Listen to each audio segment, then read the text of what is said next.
And I think we're on the way to getting peace. I think President Putin wants peace, and President Zelensky wants peace, and I want peace. I just want to see people stop getting killed. We're very far away from that particular war, but that's a vicious war. Probably 1.5 million soldiers killed in a short period of time. I've never seen anything. I have pictures that are, you wouldn't believe it. You wouldn't believe what you have to look at. Young, beautiful soldiers that are just being decimated. And it would be nice to end it immediately. But we had a very good talk with, people didn't really know what President Putin's thoughts were, but I think I can say with great confidence he wants to see it ended also. That's good. And we're going to work toward getting it ended and as fast as possible. It's a horrible situation going over. It's flat land, and the bullet goes off, and the only thing it can hit is a body, a human body, a young human body. And they're losing just tremendous numbers of mostly soldiers. Just the cities and towns have been largely demolished. It's a shame what's happened to that country. It would have never happened if I were president. That I can tell you. It would have never happened. It's to look at that. And October 7th would have never happened either, by the way, the Middle East.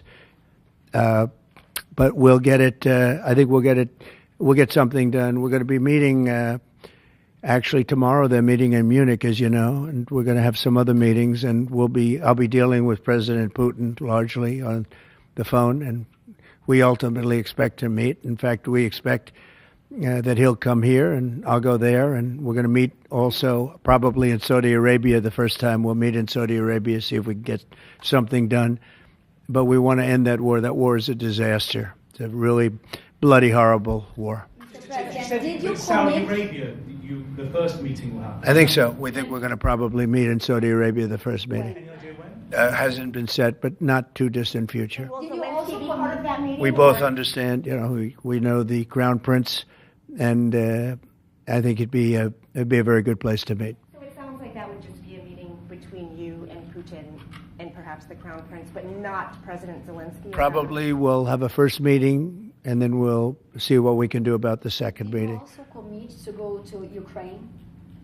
What about Ukraine? Did you commit to go to Ukraine as No, well? I haven't. I haven't committed to Would go you to go? Ukraine. I would think about going. Yeah, I'd think about it. No problem. You say today, Mr. President, that they receive your vision. What is your plan to end this war? Like today, Secretary. Well, I'm not going to tell you my plan. I can just tell you we've made a lot of progress. This should have been done by Biden, not by me, because this has been going on for now a long time, years. And it should have been done by Biden. Just like the young gentleman that I brought home yesterday after 2 weeks. We worked on it for 2 weeks. He was a fine man, and he was in there for 3.5, almost 4 years. And they weren't able to do a thing, and I got him out. And as you know, I didn't pay $6 billion. I didn't pay anything. We did a trade, and we did a good job. We got him out in 2 weeks. It should have been out years ago. Really should have been out years ago. Oppose NATO membership for Ukraine?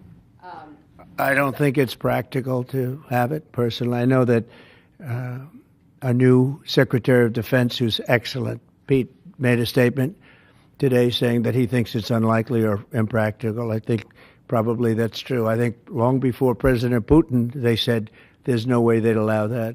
This has been going on for many, many years. They've been saying that for a long time, that Ukraine cannot go into NATO. And I'm okay with that. I just want the war, whether they are or they're not. But it certainly would seem to be that most people have said that is something that's not going to happen. Are you freezing out President Zelensky of this process a bit? Isn't there a danger of that? No, I don't think so, as long as he's there. But, you know, at some point you're going to have elections, too. You're going to have an election. He says he wants security assurances, Mr. President. What does that look like? In terms of what? If the war were to end, he says he wants guarantees of security. We'll see what that means. I think when the war ends, one thing he was very strong about, if it ends, he wants it to end. And that's President Putin said that. He wants it to end. He doesn't want to end it and then go back to fighting 6 months later.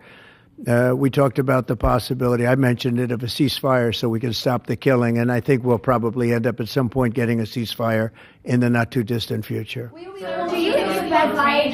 you expect Ukraine? Say it, what? Do you view Ukraine as an equal member of this peace process? It's an interesting question. I think they have to make peace.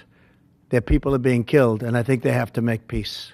We will continue to provide. I said that was not a good war to go into, and I think they have to make peace. That's what I think. Why did you decide to provide support to Ukraine? Would you support Zelensky ceding territory or exchanging territory in any agreement to end the war? Well, he's going to have to do what he has to do, but, you know, his poll numbers aren't particularly great, to put it mildly. He's got a country where, you know, it's been savaged and attacked, and he's got an army that's been very, very brave, actually, despite the fact that, you know, we've given him, in my opinion, $350 billion. That's what the real number is. You don't hear that number. And Europe has given, in my opinion, $100 billion. And they've done it in the form of a loan. And I have a Secretary of Treasury right now who's actually quite brave. He's over in Ukraine on a train. And there's a lot of things happening around that train that aren't so good. And he's going there to get a document done where we're going to be assured that we're going to, in some form, get this money back, because we're putting up far more money than Europe, and Europe is in far more danger than we are. We have an ocean in between. Europe has nothing in between. You know what they have in between? They have Ukraine in between. So wait a minute. So, as you know, Europe is putting up money, and they're getting it in the form of a loan. And the United States under Biden didn't do loans. They just handed money every time somebody walked in from Ukraine. They just handed them money foolishly. This should have never happened. It should have never started. And once it did, other things should have happened. Other things should have taken place. So we're getting security on our money. We're going to have it secured by, they have rare earth, and they have oil and gas, and they have a lot of other things. And we're asking for security on our money. How long does Zelensky have? They've agreed to it. Ukraine has agreed to it. Does it mean you are not sending any more aid to Ukraine? No, we are, but we want it secured, and the money is going to be secured. When would the U.S. stop sending funding? When would the U.S. stop sending funding? Because if we didn't do that, then Putin would say he won. We're the thing that's holding it back. And frankly, we'll go as long as we have to go, because we're not going to let the other happen. But President Putin wants to have peace now, and that's good. And he didn't want to have peace with Biden. Was that conversation with Putin? And you tell me why that is, okay? Was that conversation with Putin to start these negotiations part of the deal to bring Fogel home? No, but it was a nice thing that he allowed Mark Fogel to leave. In fact, Mark wasn't feeling well, but he was, all of a sudden, about 2 weeks ago, he started being treated very nicely. He said they took him out for haircuts. They took him out. They helped him out a little bit and made him feel better, made him look better. And they were nice to him. And he said, I saw something happening. And it coincided with when I came into office. So that was nice. And he's a fine person. He was so happy to be out. He was there for 3.5 years plus. And he shouldn't have been there at all. They should have had him out much faster than that. What does make you believe that Zelensky will agree? Wait, go ahead, please. Sorry, sir, just to be clear, do you see any future in which Ukraine returns to its pre-2014 borders? Well, I think Pete said today that that's unlikely, right? It certainly would seem to be unlikely. They took a lot of land, and they fought for that land, and they lost a lot of soldiers. But it would just seem to me, and I'm not making an opinion on it, but I've read a lot on it, and a lot of people think that that's unlikely. Some of it will come back. I think some of it will come back, yeah. Some of that land will come back. President, these are both Russia's... Who are you with? Sorry, me. Yeah. AFP. You who? AFP, Agence France Presse. Okay. I just wanted to ask you, the things that the Secretary of Defense was talking about, the 2014 borders and the lack of NATO membership. Ultimately, these are both demands that Russia has made in the past. Is there not a danger of handing Russia a kind of win on this? Well, Well, I think that if you look at the war, the way the war is going, you'll have to make your own determination. I'm just here to try and get peace. I don't care so much about anything other than I want to stop having millions of people killed. Last night, Kiev got hit very, very hard. I want to see people stop getting killed. That war is ridiculous. It should have never happened, and it would have never happened. Yeah, a couple of more questions. Are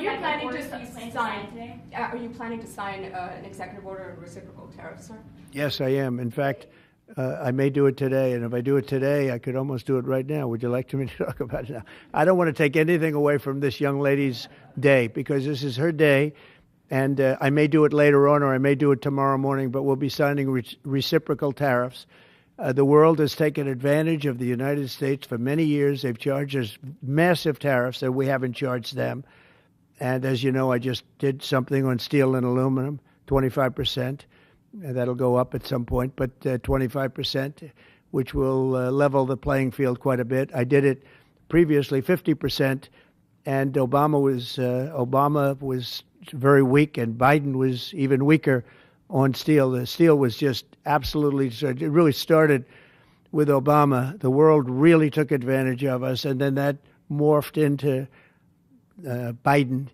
And what they did was he was so worried about trying to attack his political opponent that he didn't know what he was doing with respect to countries taking advantage. He should have looked at the countries, both friend and foe, taking advantage of us. So we're going to be doing reciprocal tariffs, which is whatever they charge, we charge, very simply. But we're going to be... Considering exemption to talk about widespread fraud and abuse. Oh, yeah, tremendous fraud. There's tremendous fraud, and it's hard to believe that you can have that kind of fraud. You're talking about are you talking about what? Wait. Which are you talking? You're talking about with regard to all of the investigations that are going on about this stupidity. What we're going to do is tomorrow I'm having a news conference. I'm going to read to you some of the names that hundreds of millions and even billions of dollars have been given to. And if you tell me that we should be giving money to those things, those entities, I think you'll probably have to leave as a reporter because you're not very talented. When you look at the kind of money, billions and billions of dollars being thrown away illegally, and there's no chance. I mean, I say it in front of our Attorney General, there's no chance that there's not kickbacks or something going on. When you give millions and millions of dollars to somebody that stands to look at something for 15 minutes and walks away with millions of dollars, that money's coming back in some form. And that's only one form of corruption. The biggest thing is what they do to our country. They're taking massive amounts of money and spending it on items. I went through a list of 200 expenditures that were made, and I found 3 that looked like they were reasonable. Okay, 3. And we'll be talking about that tomorrow. We have a lot of stuff. And I want to commend Elon because he's done he doesn't need this. He's abused by you people every day. He's found more things than anybody could find. I think he's got the credibility to do it. I know he does. And it's his group of people. They started off with 12. I call them 12 geniuses. They started off with 12, and they went to 20 and 25, and now they're up to almost 100. People are joining to help them because there's a massive fraud that's taken place. And then you have judges that are activists, and they sit there and they say, as an example, $59 million going to a little small group in New York City. You get nothing going to North Carolina to help nothing. They say, we don't have any money because they've given it away on the border. But you have nothing. What they did to North Carolina is a shame. And then they sent $59 million to New York City for a hotel for a little bit of nothing. What they've done, a hotel that was not luxury, that's getting luxury rates for migrants, where they're making a fortune, and we catch them. But a judge says, well, even though it may be a fraud, you have to send the money in anyway. Send the money. I said, wait a minute. We have money that shouldn't go because we caught it before it was sent out, but they want the money to go anyway. And I think you're going to have a lot of things to look at, Pam. I really do. What's going on with this whole thing? And this is just one group. We haven't talked about Department of Education. We haven't talked about the military. We haven't talked about a lot of things that are very big. And what's happened is, as an example, you'll have cases where you have a 3-month contract, and maybe the guy that signs a contract leaves. Maybe he gets rich. All of a sudden he leaves for that reason. But you have a 3-month contract, and maybe he leaves. So the contract is sitting there, and the people signing the checks don't know it's 3 months, and it goes on for years. The 3 months turns out to be 3 years, 5 years, 10 years, just goes on forever. And the guy on the other side of the contract just keeps getting check after check after check, because Elon had an expression yesterday, because nobody cares. It's a great expression. Nobody cares. The guy that signed the contract didn't care. Maybe there, may not be there, maybe crooked, who knows.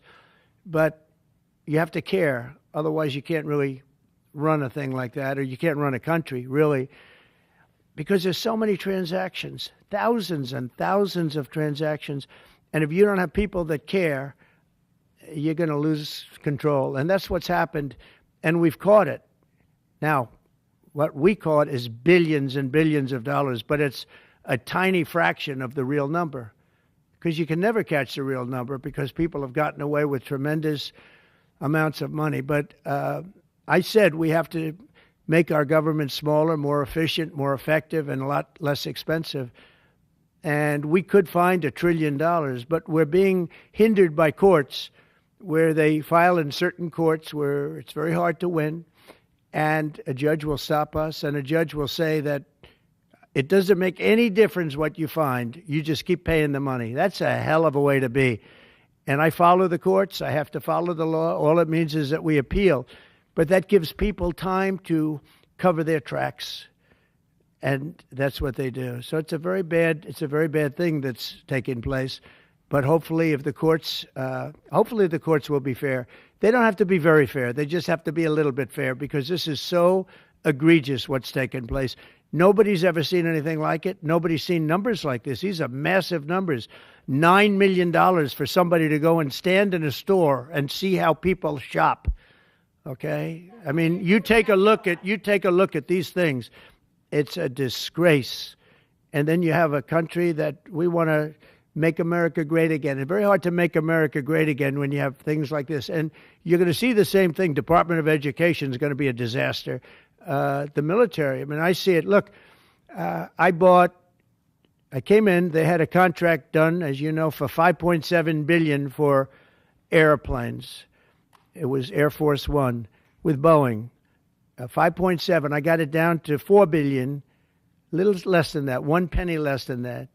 $3,999,999 and 99 cents. I said, it has to have a 3 in front of it, because I wouldn't sign the contract for $5.7 billion. I was able to cut $1.7 billion off the price. And it didn't take me long. $1.7 billion. If people would care, they'd be able to do that with every single contract that's put before them. And we wouldn't have deficits. We'd have nothing but a tremendously low-taxed, wonderful country. But they have to care. And speaking of that, you know, Boeing, we're not happy with the service we're getting in terms of those planes. They would like to get more money. We're not happy about that whole thing. We signed a very strong contract. I signed a guaranteed maximum contract, which they haven't seen in a long time. And they're saying they're getting hurt by it. But they have to produce the product, and we expect them to produce the product. They have to produce the product. They agreed to build planes at a certain price. They're not used to that. They're used to having time and material contracts, where it's whatever it costs, time and material, no dates, no anything, and it ends up costing 5 times more. You look at some of the ships that have been built. Take a look at the Gerald Ford, the aircraft carrier, the Ford. It was supposed to cost $3 billion. It ends up costing like $18 billion. And they make, of course, all electric catapults, which don't work. And they have all magnetic elevators. They lift up 25 planes at a time, 20 planes at a time. And instead of using hydraulic, like on tractors that can handle anything from hurricanes to lightning to anything, they use magnets. It's a new theory. Magnets are going to lift the planes up, and it doesn't work. and they had billions and billions of dollars of cost overruns. I met the architect. I said, have you designed a ship before? This is one of the biggest ships in the world. It's like landing at LaGuardia Airport. But you look at the kind of waste, fraud, and abuse that this country is going through, and we have to straighten it out. We have great people going into the military in terms of we need ships, we need a lot of things. So we have great people we have business people going in. But when you look at what's happened to our purchasing, and when you look at the USAID, when you look at the things that they're giving to them, the billions of dollars that they're giving to, and it doesn't make sense. It is interesting that when you're looking for fraud, you look at items, hundreds of items, and you'll find one or two, maybe, if you're lucky. Here's something where you look at data, and they're all fraudulent. You know, by just looking at the topic, they're all fraudulent, except it's the opposite. You'll find one or two that's like a legitimate reason. So I just want to thank Elon for going through it. I want to thank all the people that are working with him. You know, we have a big group of people. I think the lowest IQ is about 160. That's very high.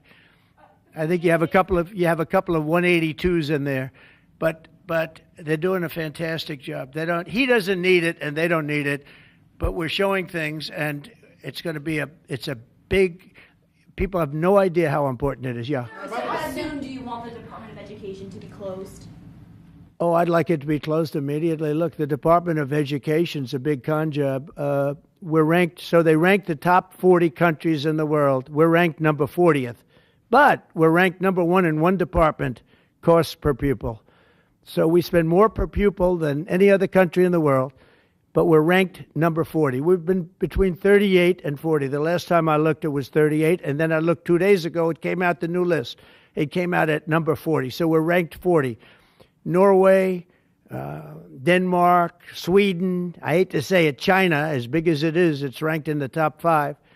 And that's a primary competitor. We're ranked number 40. So if we're ranked number 40, that means something's really wrong, right? And I say send it back to Iowa, to Idaho, to Colorado. Send it back to places that, and a lot of Indiana. You have a great new governor. You have a great senator that Jim Banks just got elected. You got great people. I'll tell you what, Indiana's going to be fantastic. We probably have 35, maybe 37 states that will do as well as Denmark, Norway, Finland, Sweden. They'll be just as good. Then you have the ones that we all know about. It'll be the same story. But you know what? Even they will be good. Because you look at New York, you give it to Westchester County, you give it to Long Island, you give it to Nassau County, you give it to Suffolk County. Same thing you go out to, and you give it to upstate New York. So you'd have 4 or 5 sections.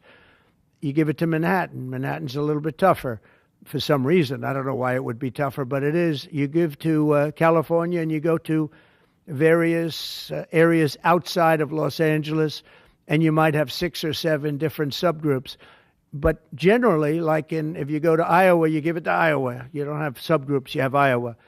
And other places that do a good job. If they do a good job, they're going to do a great job in education. Those places will be every bit as good as the various countries that do so well. All the time, it's the same countries that are doing well. And so we have a Department of Education where people from Washington, D.C., who in many cases don't care about the kids out in the country. They don't care about the farms and the farmer's daughter and the farmer's sons. We have a massive bureaucracy in Washington, D.C. We have buildings that are all over the city. Department of Education. I never said Department of Education's on all these buildings. By the way, nobody shows up to work because they're all working at home. You know, quote, working at home. They're not working at home. And a lot of them have second jobs. And that's the other thing that Elon Musk is looking at. How many of these people are getting checks, working at home, but they're not working because they have second jobs and even third jobs? You're going to find a lot of them. And those people are going to be fired because we have to make our government smaller. All right, one more question. Yeah, Jennifer, go ahead. Nice to see you. Oh, thank you, sir. 2 questions, one on Ukraine again, and then another one on the Kennedy Center. Do you think that as far as your negotiating tactics go, did Pete Hegseth take away some of your negotiating abilities with Putin by taking Ukraine's sovereign integrity off the table, by taking... No, I haven't done that. I'm backing Ukraine. I'm backing Ukraine. Don't say that. I'm approving, but I do want security for our money. You know, Europe is getting security. You know that, right? They're giving their money in the form of a loan. Nobody knows that. And why are we at 350 billion and Europe, which doesn't separate with an ocean like we do, we have a little thing called an ocean in between. Why is it that Europe is paying 200 billion less than us to help Ukraine? Very similar size. If you add up all the European countries, it's a little bit smaller than the U.S. in terms of the economy. Why is it that they're not paying the kind of numbers that they should be paying? And then on top of it, and I've been saying this to Biden, I told Biden, I said, you ought to be asking for either a loan or some kind of a security, like their oil and gas or something for the money, because you're putting up much more money than Europe, and you have no security. Europe's putting up a much smaller amount, and it's in the form of a loan, because we have people that were incompetent in the last administration, grossly incompetent, and we're changing it. But we change it, and all we do is we get hit by lawsuits from the radical left all the time. But here we are. We stand, and I guess we've done okay. Thank you very much, everybody. Thank you. Thank you. Quickly, let's go.